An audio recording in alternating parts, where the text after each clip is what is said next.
Class 10th welcome once again. अब देखिए, kidney हमारा ऑर्गन है और जब एक सिस्टम बनता है कई ऑर्गन्स मिलकर के, श्योर है कई भी कारण ऐसे हो सकते हैं जिससे उनके अंदर प्रॉब्लम आ जाए या उनका काम जो है वो डैमेज हो जाए। जनरली अगर हम लोग बात करें तो किडनी के डैमेज होने के पीछे या किडनी के काम करने के डिस्टरबेंस के पीछे अगर देखा जाए तो जनरली इन्फेक्शंस का या इंजरी का या किसी रिस्ट्रिक्टेड ब्लड का आपके अंदर एंट्री हो जाना या चढ़ा देना, ये सब कारण होते हैं जिसके चलते किडनी का जो एक्टिविटी होता है वो रिड्यूस हो जाता है और परेशानी आने लगती है। और नतीजा क्या होता है कि जिस पॉइजनस वेस्ट को वह निकालने का काम करता है वह प्रॉपरली निकलता नहीं है और पूरे बॉडी में वो पॉइजनस वेस्ट धीरे धीरे कलेक्ट होने लगता है। तो ये खतरे की बात है। तो उसके लिए जो है हमारे डॉक्टर्स ने, हमारे जो सीनियर डॉक्टर्स हैं दुनिया में, उन्होंने एक से एक अपना वेल की लाया। जैसे कि आप लोग सुने होइएगा किडनी ट्रांसप्लांट, तो किडनी ट्रांसप्लांट उसका सबसे बेहतर ऑप्शन है। लेकिन ऐसा नहीं है, दुनिया में जितने लोग जो हैं अफेक्टेड होते हैं सब लोग उस को अगर देखा जाए तो उसको अफोर्ड नहीं कर सकते हैं किडनी ट्रांसप्लांट को, या सबके पास डोनर नहीं मिलता है। तो ये सब परेशानी होती है। या उससे भी बढ़कर के और भी बेहतरीन हमारे वैज्ञानिकों ने एक नया तरीका ढूंढा जिसको कहते हैं हम लोग हेमोडायलिसिस या आर्टिफिशियल किडनी। इसके तहत क्या होता है कि जो काम किडनी कर रहा होता है लगभग वही काम मशीनों के माध्यम से कराया जाता है और मशीन जो है वो आउटसाइड द बॉडी ये काम करता है, जिसको हम लोग डायलाइजर कहते हैं। तो यहाँ देखिए फोटो डायलाइजर का बना हुआ है। तो डायलाइजर में देखिए आप देख रहे हैं एक जगह से एंट्री दिखा रहा है। यहाँ से जो पेशेंट है, पेशेंट का मान लीजिए ये हैंड वगैरह कुछ भी होगा, उस हिस्से से कनेक्ट कर दिया जाता है और ये एक तरह का पंप है जो कंट्रोल करता है और ब्लड को फ्लो कराता है डायलाइज़र में।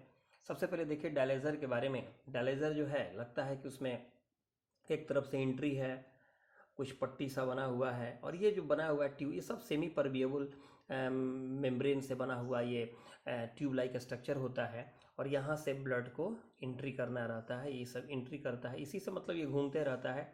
और इस तरह जो है इसी घूमने के दौरान क्या होता है कि ये जो सॉल्यूशन जो आप डॉट डॉट डॉट डॉट देख रहे हैं, ये फ्रेश डायलाइजिंग सॉल्यूशन मान लीजिए कलेक्ट है, ये धीरे धीरे धीरे धीरे इसी से एंट्री करेगा, पूरे में जाएगा। और दरअसल फ्रेश डायलाइजिंग सॉल्यूशन होता क्या है, तो सोडियम पोटेशियम कार्बोनेट और ग्लूकोज का घोल होता है।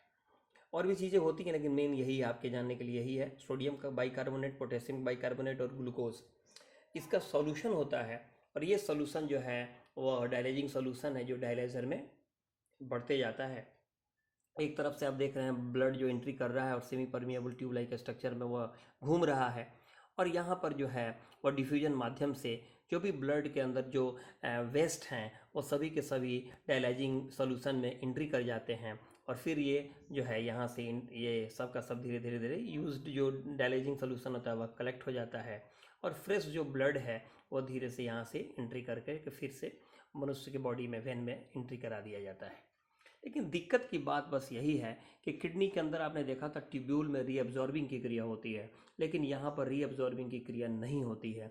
इसलिए जो चीज़ का क्या को एब्जॉर्ब कर लिया उसको फुलफ़िल करने के लिए फिर से पेशेंट को अलग से उसको एडिशनल देना पड़ता है। यानी कि ठीक है, अच्छा है, कम से कम ब्लड जो है वो प्यूरिफाई तो हो रहा है, लेकिन किडनी का वो विकल्प ही है, बहुत हद तक करता भी है। लेकिन ये बॉडी आउटसाइड द बॉडी है, याद रखना है, जिसको आर्टिफिशियल किडनी या हेमोडायलिसिस कहते हैं। इसमें ज़्यादातर क्वेश्चन जनरली पूछा जाता है फ्रेश डायलिंग सोल्यूशन का जो है वो क्या उसका कंपोनेंट है, या कभी कभी इसको डिस्क्राइब करने के लिए भी पूछा जाता है। अब बात है प्लांट्स का। तो प्लांट्स को अगर हम लोग देखें तो प्लांट्स में उस कदर का सिस्टम नहीं है, या प्लांट्स के अंदर अगर देखा जाए तो उस तरह का सिस्टम नहीं है कि वो हमारे तरह जैसे हम लोग में एक्सक्रीटरी सिस्टम है, जैसे मान लीजिए यूरिनरी सिस्टम के बारे में हम लोगों ने कल से देख रहा है, तो ऐसा कुछ नहीं है। प्लांट्स के अंदर जो कोई डेवलप्ड सिस्टम होता नहीं है इस तरह का एक्सक्रीशन का। और उनका मेन वेस्ट अगर देखा जाए तो वो CO2 है, H2O है, या फिर O2 है। O2 भी उनके लिए वेस्ट है, क्योंकि जब फोटोसिंथेसिस कर रहे होते हैं तो उनके लिए O2 जो है वो बाई प्रोडक्ट है, लेकिन जब वो रेस्पिरेशन कर रहे होते हैं उस समय CO2 उनका वेस्ट प्रोडक्ट है, H2O भी है। तो जो गैसियस वेस्ट हैं उनके रेस्पिरेशन और फोटोसिंथेसिस का, वो तो जनरली एस्टोमाटा या जो लेंटिसेल्स हैं उनके थ्रू करता है, बॉडी से वो आउट हो जाता है गैसियस वेस्ट जो है। लेकिन और भी अगर कोई सॉलिड वेस्ट वगैरह है या लिक्विड वेस्ट है तो वो धीरे धीरे क्या करते हैं, लीव्स में वो स्टोर करते हैं। ये जैसे लीव्स में आप जानते हैं शुरू में क्लोरोफिल है, तो क्लोरोफिल जब तक है तब तक वो हेल्प कर रहा है, लेकिन धीरे धीरे आप देखते होइएगा वो जैसे पुराना हो जाएगा क्लोरोफिल उसका धीरे धीरे ख़त्म होने लगेगा और उसका कलर बदलते जाता है। तो उस दौरान लीव्स जब उसमें वो काम करना बंद कर देगा तो उसमें लीव्स के अंदर वो क्या करते हैं, जितना भी अपना जो वेस्ट है लिक्विड या सॉलिड वेस्ट, वो धीरे धीरे धीरे धीरे उसमें स्टोर कर देते हैं। या जितना भी बार्क है उसके पीलिंग में, या फिर फ्रूट्स का जो छिलका फेलिंग होता है उसमें वो लोग जमा कर देते हैं। और वही जब आप जब वो रिमूव होंगे तो ऑटोमेटिक है बहुत सारा वेस्ट उनके साथ निकल जाएगा।